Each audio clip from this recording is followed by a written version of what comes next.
Could be us. So back to what I was saying. Could be us. పొగ తాగటం, మద్యం సేవించటం ఆరోగ్యానికి హానికరం. Smoking, drinking injurious to health. Good morning. Good morning అందరికీ. మరి అంతర్గత రక్షణ విభాగం ఇంటర్నల్ సేఫ్టీ ఆర్గనైజేషన్ తరపున ఈ ట్రైనింగ్ 2 రోజులు ట్రైనింగ్ ప్రోగ్రామ్కి వచ్చినటువంటి జనరల్ అసిస్టెంట్స్, బదిలీ workers, male and female employees under 0 to 5 years experience వారికి, మరి మందమర్రి ఏరియా అలాగే బెల్లంపల్లి ఏరియా నుండి వచ్చిన మీకు అందరికీ మరి గుడ్ మార్నింగ్ చెప్తా ఉన్నాం, శుభోదయం పలుకుతా ఉన్నాం. సో అలాగే యూట్యూబ్లో మరి వీక్షిస్తున్నటువంటి వ్యూయర్స్ అందరికి కూడా మరి థ్యాంక్స్ చెప్తా ఉన్నాం. ఇలాగా మీరు ఈ యూట్యూబ్లో చూస్తూ మీ యొక్క నాలెడ్జ్ని పెంచుకొని రాబోయే రోజుల్లో మంచి మరి ఆఫీసర్ స్థాయికి మీరు ఎదగాలని, అత్యున్నతమైన స్థాయిలోకి మీరు వెళ్ళాలనేటువంటి ఉద్దేశంతో ఇవన్నీ కూడా చేయడం జరుగుతూ ఉంది. దీనికి గాను సహకరిస్తున్నటువంటి సిఎండి గారు, అలాగే డైరెక్టర్స్, జనరల్ మేనేజర్స్ సేఫ్టీ అన్ని regions, RG region, KGM region, మరి బీపీఏ రీజియన్ వారికి, అలాగే మాకు సహకరిస్తున్నటువంటి area safety officers, area general managers, మరి ఏరియాలో ఉన్నటువంటి ఎంబీటీసీ మేనేజర్స్, వీరందరికీ కూడా మేము కృతజ్ఞతలు తెలియజేస్తా ఉన్నాం. మొట్టమొదటిసారిగా సింగరేణిలో మనము మహిళా ఉద్యోగుల్ని మరి ఇందులో భాగస్వాములుగా చేయడం జరిగింది. అంతకుముందు ఓన్లీ మెన్కే మనం ట్రైనింగ్ ఇస్తూ ఉన్నాం. సో శ్రీరాంపూర్ నుంచి మరి ఒక 5 బ్యాచ్లు ట్రైనింగ్ ఇవ్వడం జరిగింది. ఇప్పుడు బెల్లంపల్లి, మందమర్రి ఏరియాలో కూడా ఇంకొక 5 బ్యాచెస్ ట్రైనింగ్, మీది లాస్ట్ బ్యాచ్ 5th బ్యాచ్, ఇంకా ట్రైనింగ్ ఇస్తూ ఉంటాం. ఆల్మోస్ట్ సింగరేణి కాలేజ్లో పనిచేస్తున్నటువంటి కొత్త మరి యువతకి 19,000 మంది పైచీలుకున్నారు. 41,000 మంది పైచీలుకుంటే అందరికీ కూడా ట్రైనింగ్ ఇచ్చి, మీకు అందరికీ శిక్షణ ఇచ్చి, మిమ్మల్ని సరైనటువంటి దిశానిర్దేశనం చేయడానికి, మరి సేఫ్టీ వైపు చేయడానికి ట్రైనింగ్ నిర్దేశించబడింది. సో ఈ ఉదయకాల సమయంలో మీరందరూ మరి మైన్స్లో పనిచేస్తూ ఉన్నారు, రకరకాల పనులు చేస్తూ ఉన్నారు. సో మొట్టమొదటిగా నిన్న మనం నేర్చుకుంది విషయం ఏంటంటే, నా భద్రత నా బాధ్యత. మనం అందరం కలిసి ఒకసారి గట్టిగా అందాం, నా భద్రత నా భద్రత నా భద్రత, నా భద్రతే నా కుటుంబ భద్రత, నా భద్రతే నా భద్రతే. నిన్న మనం చూసాం ఒక వీడియో, మనం చేసేటువంటి చిన్న పొరపాటు, తప్పు వల్ల మరి కుటుంబం అంతా కూడా సఫర్ అవుతుంది అనే దాని గురించి కూడా మనం చూసాం. ఈరోజు మరి మైనింగ్ ఇండస్ట్రీ చూసినట్లయితే చాలా ప్రమాదకరమైనటువంటి ఇండస్ట్రీ, చాలా అపాయకరమైనటువంటి మరి పనులు మనం చేయాల్సి వస్తూ ఉంటుంది. హజార్డస్ ఇండస్ట్రీ అంటారు. చాలా ప్రమాదాలతో కూడినటువంటి మరి ఒక ఏమంటాం దాన్ని, పరిశ్రమ. Mining industry is hazardous industry. ఎందుకని హజార్డ్స్? హజార్డ్ అంటే ఏంటి అసలు? అంటే ఒక అపాయకరమైనటువంటి వనరు, అపాయకరమైన శక్తి. సేఫ్టీ మేనేజ్మెంట్ సిస్టమ్ SMS అనేది ఏం చూపిస్తుందంటే, మరి ప్రపంచం మొత్తంలో ఈ సిస్టమ్ని వాడుతూ ఉన్నారు, సేఫ్టీ మేనేజ్మెంట్ సిస్టమ్. ఈ సేఫ్టీ మేనేజ్మెంట్ సిస్టమ్ ఎందుకు తయారు చేశారు? దీనివల్ల లాభం ఏంటి? దీన్ని మనం ఎందుకు పాటించాలి అనే విషయాలు మనం ఆలోచిస్తే, ప్రపంచవ్యాప్తంగా చరిత్రను గమనిస్తే చాలా రకరకాల ప్రమాదాలు జరుగుతూ వచ్చాయి. ప్రమాదాలు జరగడం మంచిది కాదు కదా, ప్రాణాలు కోల్పోవడం మంచిది కాదు కదా. మీరు చూశారు, ఇప్పుడు మొన్న బెంగళూరుకి వెళ్తున్నటువంటి బస్సు ప్రమాదానికి లోనైంది. ప్రమాదానికి ఎలాగ లోనైంది? అది రాత్రి అందరు నిద్రపోతున్న సమయం, ఒక స్కూటర్ ఆల్రెడీ ఒక బైక్ యాక్సిడెంట్ అయ్యి ఆ రోడ్డు మీద పడిపోయింది. పడిపోయిన తర్వాత ఆ డ్రైవరు మరి ఆ బైక్ మించి ఆ బస్సుని పోనిచ్చాడు.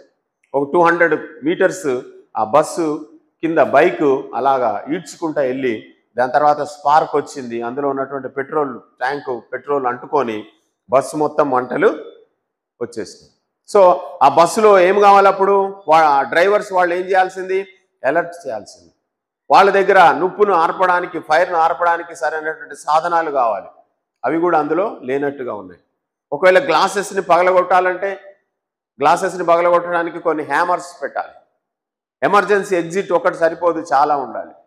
సో ఇట్లా రకరకాల కారణాలను బట్టి అసలు దానికి సంబంధం లేని వ్యక్తులు, ఎంతో భవిష్యత్తు కలిగినటువంటి వ్యక్తులు 19 మంది మరి మరణించడము జరిగింది. గ్యాసెస్ వచ్చేస్తాయి. ఎక్కడైనా ఎప్పుడైనా కానీ స్మోక్ వస్తే, స్మోక్తో పాటు ఏమొస్తాయంటే గ్యాసెస్ వచ్చేస్తాయి. మెయిన్గా కార్బన్ మరి ప్రమాదాలను నివారించాల్సిన అవసరం ఉంది.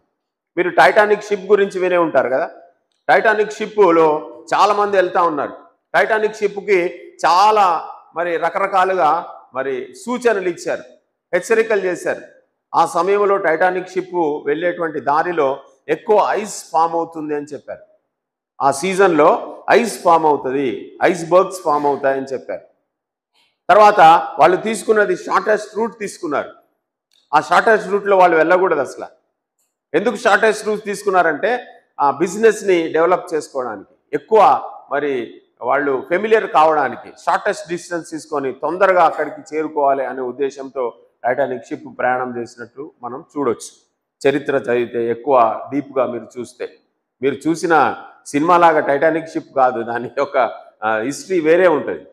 సో అందులో మరి ఆ క్యాప్టెన్కి, ఆ షిప్ నడిపేటువంటి ఆ నాయకుడికి వార్నింగ్ వచ్చింది చాలాసార్లు.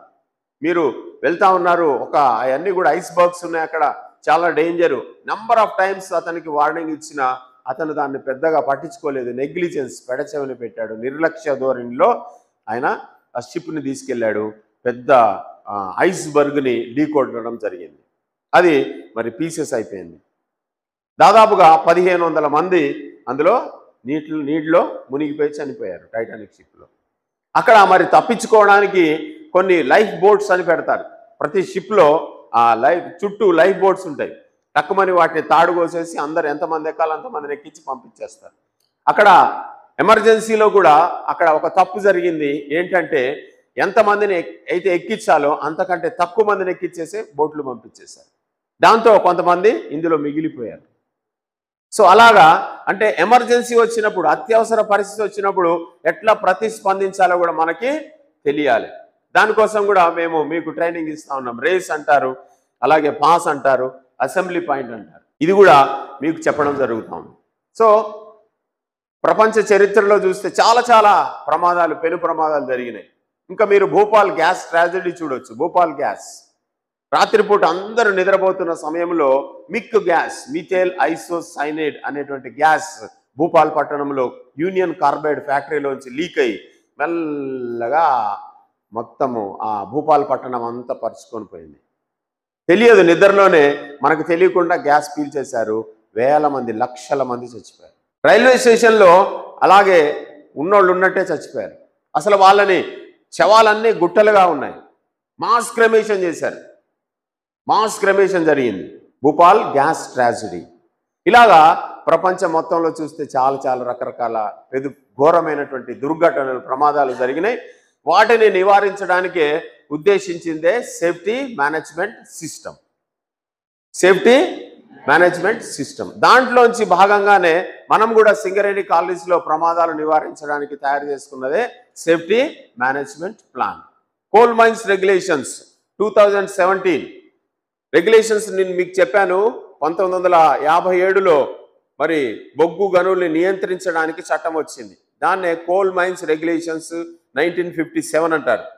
మరి అది సరిపోదు కదా. ఇప్పుడు ప్రస్తుతం ఉన్నటువంటి టెక్నాలజీ, ప్రస్తుతం ఉన్నటువంటి పరిస్థితులకి, మనము ఉత్పత్తి చేస్తున్నటువంటి ఉత్పాదకతకి, మరి వేరే కొత్త పద్ధతులకి, కొత్త టెక్నాలజీకి అది పనికిరాదు. కాబట్టి మళ్ళీ 60 సంవత్సరాల తర్వాత 2017 కోల్ మైన్స్ రెగ్యులేషన్స్ అనేదాన్ని మరి అమెండ్మెంట్ చేయడం జరిగింది. ఇందులో మొట్టమొదటిగా మరి చెప్పింది ఏందని మీకు చెప్పాను నేను. సెల్ఫ్ రెగ్యులేషన్, మనకి మనమే స్వయం నియంత్రించుకోవాలి. Self regulation. ఇంకొక కాన్సెప్ట్ ఏం చెప్పారంటే మరి రిస్క్ అసెస్మెంట్ బేస్డ్ లెజిస్లేషన్ అంటారని. అంటే మనం పనిచేసే దాంట్లో ఎక్కడైనా ప్రమాదం జరిగేటువంటి పరిస్థితులు ఏమైనా ఉన్నాయా, వాటిని మనం జాగ్రత్తగా చూచుకొని అంచనా వేసి వాటికి తగినట్టుగా జాగ్రత్తలు తీసుకుంటూ ప్రమాదానికి లోను కాకుండా మనము పని చేయాలి అనేటువంటి విధానంలో ఇది తయారు చేయడం జరిగింది. ఇందులో 104 రెగ్యులేషన్, 104 రెగ్యులేషన్లో safety management plan, safety management plan, ముందస్తు ప్రణాళిక, ప్రమాదాలను నివారించాలంటే ఎట్లా చేయాలి. దీని విధంగా చెప్పాలంటే ప్రొయాక్టివ్ మేనేజ్మెంట్ అంటారు, ప్రొయాక్టివ్ ప్రొసీజర్ అంటారు. దీన్ని ముందుగా ఆలోచించడం. కొన్ని ప్రమాదాలు అంతకుముందు 1957లో రాసినటువంటి రెగ్యులేషన్ ప్రమాదాలు జరిగిన తర్వాత రాసింది. దాన్ని రియాక్టివ్ లెజిస్లేషన్ అంటారు. ఇప్పుడు రాసినటువంటి లెజిస్లేషన్ అంటే ప్రొయాక్టివ్ లెజిస్లేషన్, అంటే ప్రమాదాలు జరగకుండా ఉండడానికి ముందుగానే ఆలోచించి తయారు చేసినటువంటి ముందస్తు ప్రణాళిక చేసుకొని మనం ముందుకు సాగితే అప్పుడు ప్రమాదాలు నివారించవచ్చు అనేటువంటి ఉద్దేశంతో దీన్ని తయారు చేయడం జరిగింది, సేఫ్టీ మేనేజ్మెంట్ ప్లాన్. అందులో ప్రతి పనికి మరి ఎలాగ పని చేయాలి, ఆ పని చేసే ముందు ఏమేమి టూల్స్ వాడాలి, మరి ఎవరెవరు ఏమి బాధ్యతలు వహించాలి, సో ఏ పద్ధతి ప్రకారంగా పనిచేయాలి అనేదే SOPs అంటారు దాన్ని. ఇలాగా మనం ముందుకు సాగుతా ఉన్నాం. మరి సింగరేణిలో కూడా చాలా ఎక్కువ ప్రమాదాలు జరుగుతూ వస్తే మనము ఆల్మోస్ట్ ఈ రెగ్యులేషన్ వచ్చిన తర్వాత మనము సేఫ్టీ మేనేజ్మెంట్ ప్లాన్ తయారు చేసాం.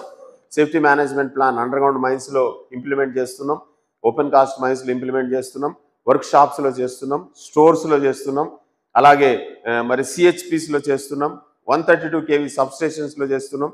ఇలాగా మనం దీన్ని అమలు పరచడం ద్వారా, చాలామందికి శిక్షణ ఇవ్వడం ద్వారా, చాలామందికి అవేర్నెస్ పెంచడం ద్వారా, అవగాహన పెంచడం ద్వారా ప్రమాదాలను నివారించడానికి మనము ప్రయత్నం చేస్తూ ఉన్నాం.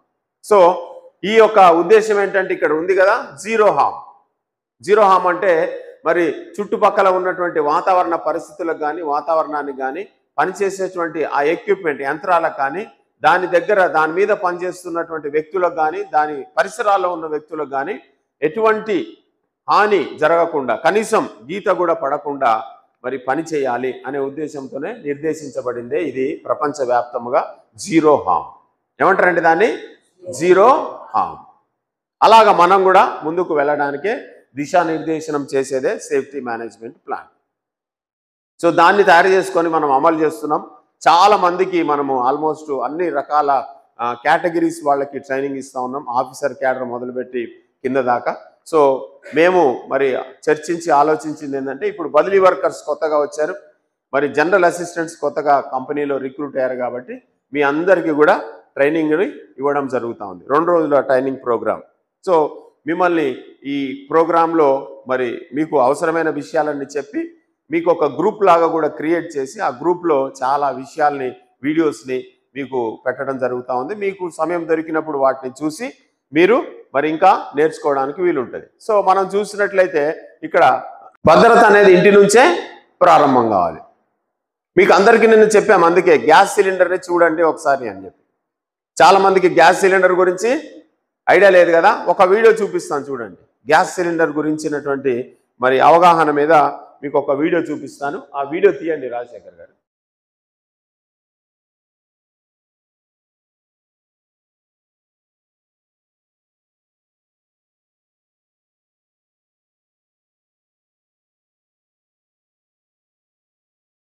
ఈ లైట్ బండి दोस्तों इस एक गलती की वजह से इंडिया में लाखों सिलेंडर बर्स्ट होते हैं और हमारी माताएं बहनें मौत के घाट उतर जाती हैं, क्योंकि हम लोग सिलेंडर पर लिखे हुए इस नंबर को कभी नहीं देखते जो कि एक्सपायरी डेट होती है, और इस वजह से सिलेंडर लीक होकर बर्स्ट हो जाता है। आइए आपको बताते हैं एक्सपायरी डेट को चेक कैसे करते हैं। सिलेंडर में इस तरह A B C D लिखा होता है, जहां A जनवरी से मार्च को इंडिकेट करता है, B अप्रैल से जून को, C जुलाई से सितंबर को, और D अक्टूबर से दिसंबर को इंडिकेट करता है, और लास्ट में ये 2 डिजिट साल बताते हैं। जैसे यहाँ हमारे सिलेंडर में D30 लिखा हुआ है, मतलब ये सिलेंडर अक्टूबर से दिसंबर 2030 में एक्सपायर हो जाएगा। इसे देखना बहुत जरूरी है ताकि हमारी माताएं बहनें हादसे का शिकार ना हो और सिलेंडर देते वक्त जरूर चेक करें।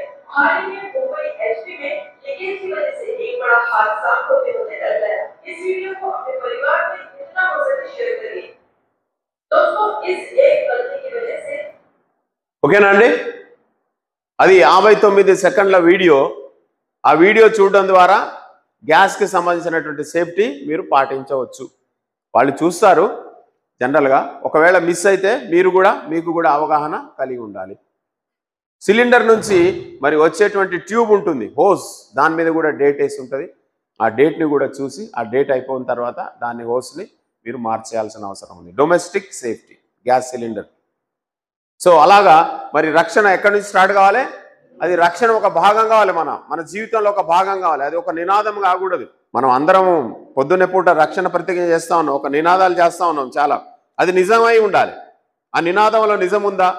దాన్ని పాటిస్తేనే మనకి భద్రత కదా, పాటించకపోతే ఎందుకు ఉంటుంది భద్రత ఉండదు. కాబట్టి మనము మరి సింగరేణి కాలనీస్లో ఇట్లా రకరకాల కార్యక్రమాలు మనం చేపడతా ఉన్నాం. ఇంటి నుండే భద్రత ప్రారంభం. అందరూ సఫిషియెంట్గా నిద్రపోవాలి, స్లీప్. దీని గురించి కూడా నేను తర్వాత ఇంకొక వీడియోలో చెప్తాను, ఇంకొక సెషన్లో చెప్తాను. సో ఇంటాక్సికేటెడ్ కండిషన్, మత్తు పదార్థాలు సేవించి డ్యూటీకి రాకూడదు. మరి మీరు వచ్చేటప్పుడు కారులో అయితే సీట్ బెల్ట్ పెట్టుకోవాలి. పనిలో డోజర్ కానీ డంపర్ కానీ ఓపెన్ కాస్ట్లో మీరు చేసేటువంటి యంత్రాల మీద సీట్ బెల్ట్ ఉంటే తప్పకుండా సీట్ బెల్ట్ని మీరు ధరించాలి. అలాగే రోడ్ సేఫ్టీకి సంబంధించిన హెల్మెట్ పెట్టుకోవాలి, విత్ చిన్ స్ట్రాప్ పెట్టుకోవాలి. మంచి స్టాండర్డ్ హెల్మెట్ని మీరు పెట్టుకోవాలి. అంతేకాకుండా మైన్స్లో కూడా హెల్మెట్ విత్ చిన్ స్ట్రాప్ మీరు ధరించాలి. ఇలాగా మనము చాలా రకాలుగా మరి సేఫ్టీని పెంపొందించడానికి చాలా రకాలైనటువంటి కార్యక్రమాలు అంతర్గత రక్షణ విభాగం చేపడతా ఉంది. సో మనం చేసేటువంటి occupational safety and health policy ప్రకారంగా మనం చాలా విషయాల్ని మనము మరి అందరికీ తెలియజేయడానికి ప్రయత్నం చేస్తూ ఉన్నాం. ఇందులో మొట్టమొదటిగా చూస్తే మనము ఇక్కడ చెప్పాను కదా రెగ్యులేషన్ మరి అంతకుముందు 1957లో అది ప్రిస్క్రిప్టివ్, అంటే వాళ్ళు రాశారు, దాన్ని అనుసరించాలి అంతే, ఒక డాక్టర్ ప్రిస్క్రిప్షన్ లాగా ఉండేది. కానీ 60 సంవత్సరాల తర్వాత సిఎంఆర్ 2017 మరి సెల్ఫ్ రెగ్యులేషన్, మీకు అందరికీ చెప్పాను, స్వయంగా మనం పాటించాలి. స్వయం నియంత్రితంగా ఉండాలి, స్వయం నియంత్రణ కలిగి ఉండాలి. సెల్ఫ్ రెగ్యులేషన్ ఒకటే సరిపోదు, ఎందుకంటే మైనింగ్ ఇండస్ట్రీ హజార్డస్ ఇండస్ట్రీ కాబట్టి అందులో చాలా రకాలైనటువంటి ప్రమాదాలు ఉన్నాయి, హజార్డ్స్ ఉన్నాయి. అందులో మైనింగ్లో చాలా రకాలైనటువంటి హజార్డ్స్ ఉన్నాయి. ఎందుకు? మనం ఎలక్ట్రిసిటీ వాడుతున్నాం, ప్రతి ఎనర్జీ ఒక హజార్డ్ అని చెబుతుంది సేఫ్టీ మేనేజ్మెంట్ సిస్టమ్.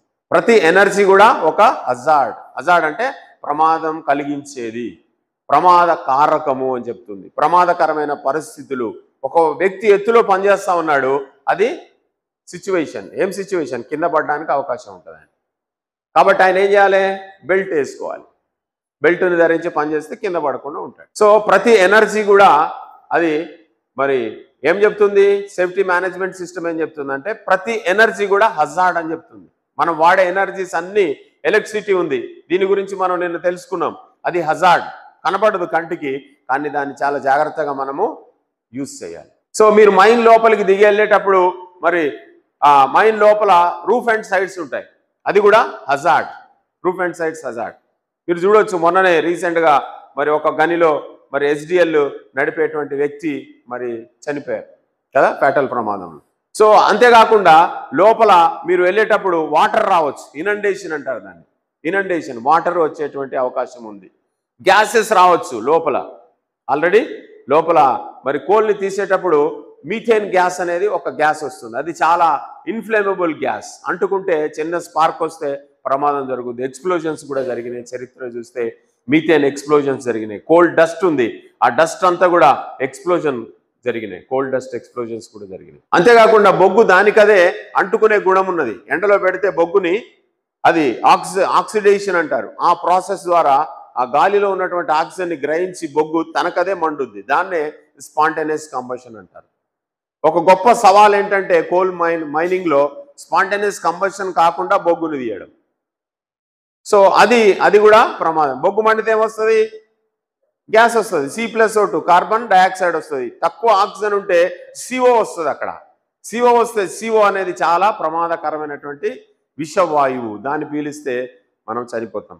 కాబట్టి స్పాంటేనియస్ కంబషన్. ఇంకా మనం చాలా రకాలైనటువంటి మిషనరీని వాడుతూ ఉన్నాం, రకరకాల యంత్రాలని వాడుతూ ఉన్నాం. యంత్రాల్లో కూడా చాలా ఎనర్జీలు ఉన్నాయి, మెకానికల్ ఎనర్జీ ఉంది కదా, హైడ్రాలిక్ ఎనర్జీ ఉంది, అవన్నీ కూడా ఎనర్జీసే, అవన్నీ కూడా ప్రమాద కారకాలే. ఓపెన్ కాస్ట్ మైన్లో డీజిల్ వాడుతూ ఉన్నాం, పెట్రోల్ వాడుతూ ఉన్నాం కదా. మీరు కట్టుకునే లైట్ ఎలక్ట్రిసిటీ కదా, అది ఏమి ఎనర్జీ? అది ఎలక్ట్రిసిటీ. ఎక్స్ప్లోజివ్స్ వాడుతూ ఉన్నాం, ఎక్స్ప్లోజివ్స్ అంటే కెమికల్ ఎనర్జీ, ఎక్స్ప్లోజివ్స్, డిటోనేటర్స్ వాడుతూ ఉన్నాం. సో ఇవన్నీ ప్రమాద కారకాలు.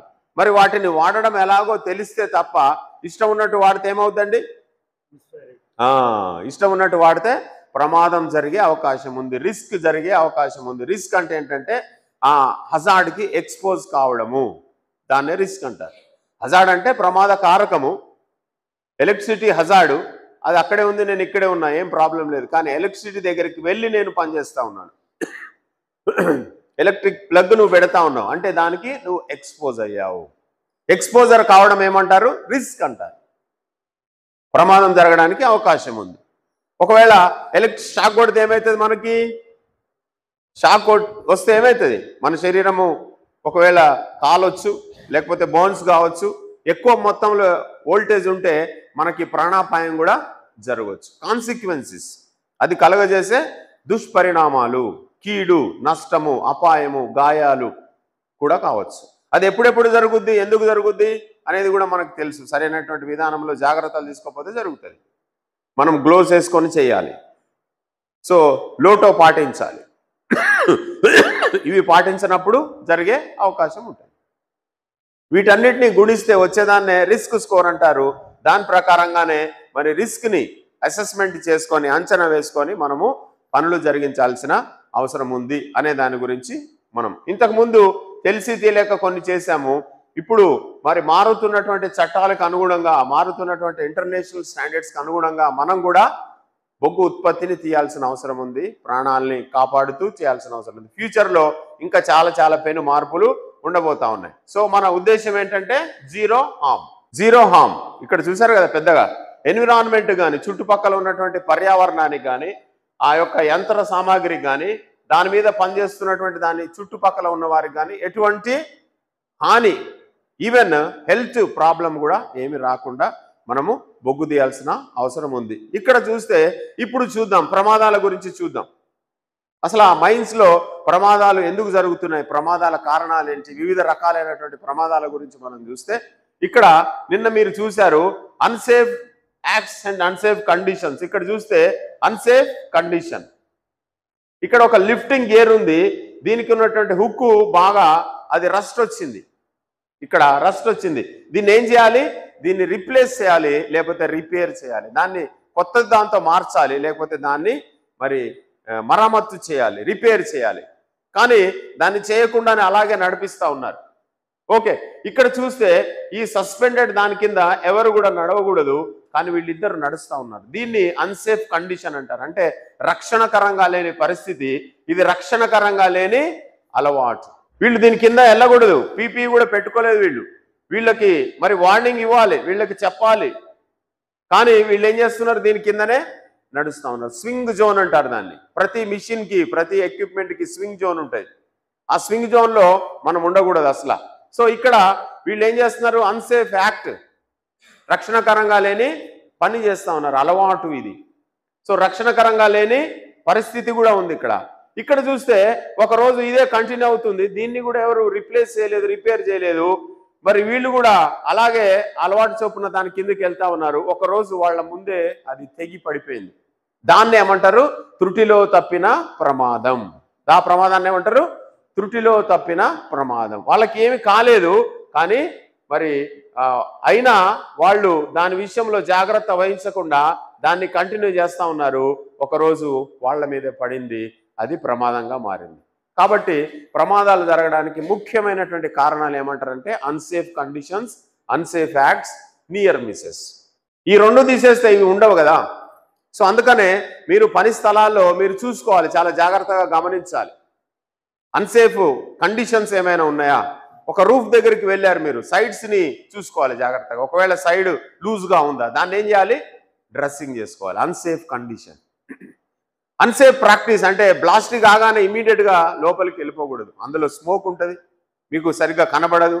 ఆ పైన మరి రూఫ్ అండ్ సైడ్స్ వీక్ అయిపోయి ఉంటాయి బ్లాస్టింగ్ వల్ల. సో స్మోక్ ఉంటుంది అక్కడ, మరి నైట్రస్ ఫ్యూమ్స్ ఉంటాయి అక్కడ. సో వాటిని పీల్చడం వల్ల కూడా ప్రమాదం జరిగే అవకాశం ఉంటుంది. కాబట్టి అది అన్సేఫ్ ప్రాక్టీస్. తొందరగా వెళ్ళిపోవడం, తొందరపడి వెళ్ళిపోవడం, ఆదరబాదరగా పనిచేయడం. సో అది కూడా మంచిది, అది అన్సేఫ్ ప్రాక్టీస్ అని. వాటిని మనం నివారిస్తే ఈ ప్రమాదాలను నివారించవచ్చు. మరి కోల్మెన్స్ రెగ్యులేషన్లో డేంజరస్ అకరెన్సెస్ అనే దాని గురించి కూడా డెఫినేషన్ ఇవ్వడం జరిగింది. డేంజరస్ అకరెన్సెస్, వాటిని కూడా మనం అనాలిసిస్ చేసి ఎందుకు జరిగింది అనేది మరి చూసి జరగకుండా ఉండడానికి జాగ్రత్తలు మనం తీసుకోవాల్సిన అవసరం ఉంది. సో ఇక్కడ చూస్తే వీటి గురించి చూద్దాం మనం. మొట్టమొదటిగా చూసాము అన్సేఫ్ యాక్ట్స్, అన్సేఫ్ కండిషన్స్. వీటిని నివారిస్తే అప్పుడప్పుడు జరుగుతూ ఉంటుంది. కాబట్టి పెద్దగా ఎక్కువ వీటి వల్ల మరి ప్రభావం ఉండదు, కానీ వాటిని కూడా మనము నివారించాల్సిన అవసరం ఉంది.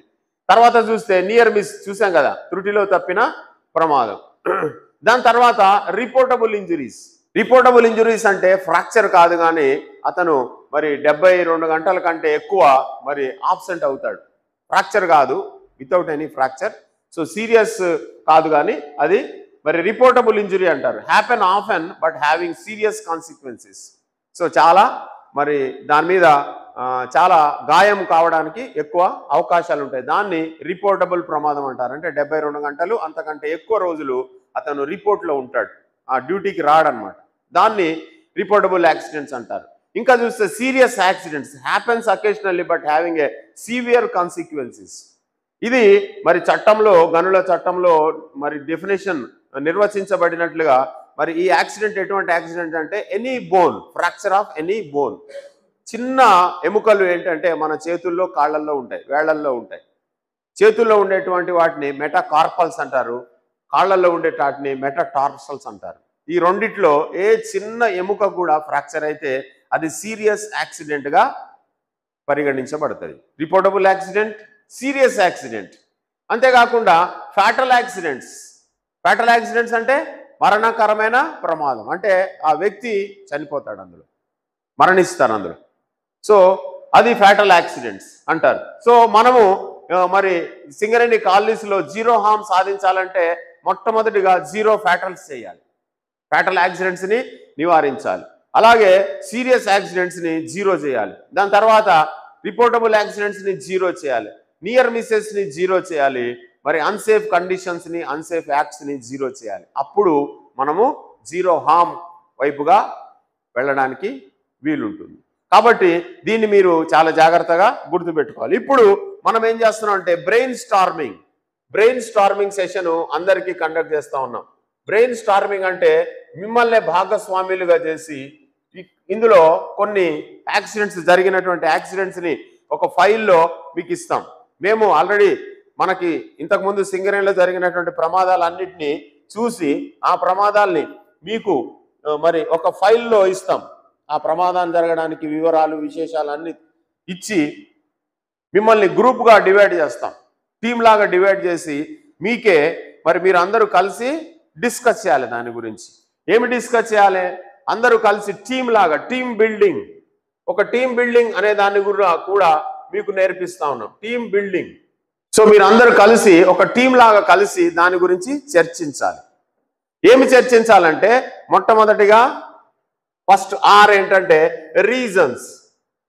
దాన్ని జరగడానికి ఏమి కారణాలు ఏంటి? కారణాలు. దీన్ని ట్రిపుల్ ఆర్ టెక్నిక్ అని చెప్తున్నాం. ట్రిపుల్ ఆర్ మీకు ఈజీగా గుర్తు ఉండడానికి బాగుంటుందని చెప్పేసి తయారు చేసాం. సో ఆర్ అంటే రీజన్స్, కారణాలు ఏంటి. తర్వాత నెక్స్ట్ ఆర్ ఏంటంటే రెమెడియల్ మెజర్స్, నివారణ. రెమెడియల్ మెజర్స్, నివారణ చర్యలు. ఈ ప్రమాదం జరగడానికి కారణాలు చూశారు, దీనికి నివారణ ఏంటి. దాంతోపాటు మీరు సలహాలు కూడా రాయొచ్చు, మీకున్న అనుభవంలో మీరు సలహాలు కూడా ఇవ్వచ్చు. ఇంకొక ఆర్ ఏంటంటే ఈ ప్రమాదం జరగడానికి రెస్పాన్సిబిలిటీ. ఈ ప్రమాదం జరగడానికి ఎవరు బాధ్యులు? ప్రమాదం జరిగింది, దీనికి ఎవరు బాధ్యత వహించాలి, ఎవరు బాధ్యులు దీనికి, దీని నివారణ ఏంటి, ఇది జరగడానికి కారణాలు ఏంటి. ఆర్. ఇది మీరందరూ మరి ఒక టీం లాగా మీరు డిస్కస్ చేసి దీన్ని మళ్ళీ మీరు మరి ప్రజెంటేషన్ కూడా చేయాలి. దీనికి సమయం ఇస్తున్నాం మీకు. సో మీ యొక్క నాలెడ్జ్ని, మీ యొక్క మరి అనలైటికల్ స్కిల్స్ని అన్నిటినీ కూడా పెంచడానికి మీకు ఈ ప్రోగ్రాంలో ఒక భాగంగా ఇది కూడా ఈ సెషన్ని ఏర్పాటు చేయడం జరిగింది. సో ప్రమాదాలు జరుగుతున్నాయి.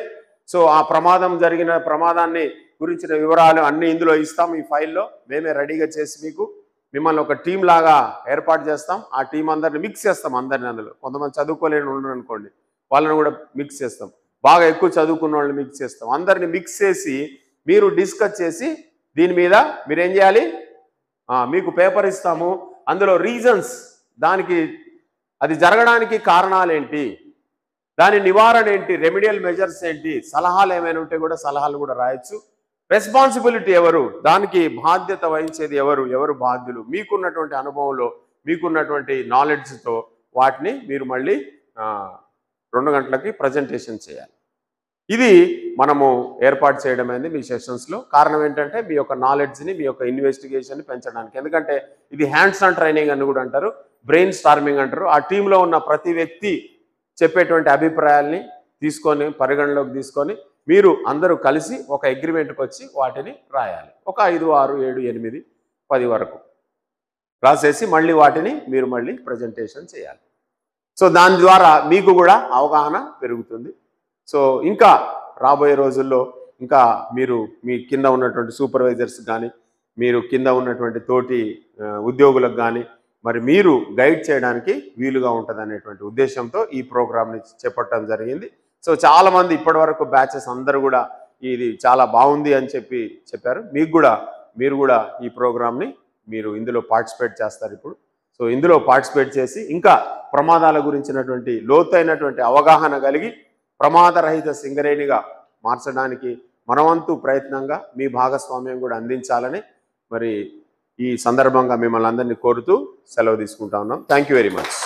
Thank you.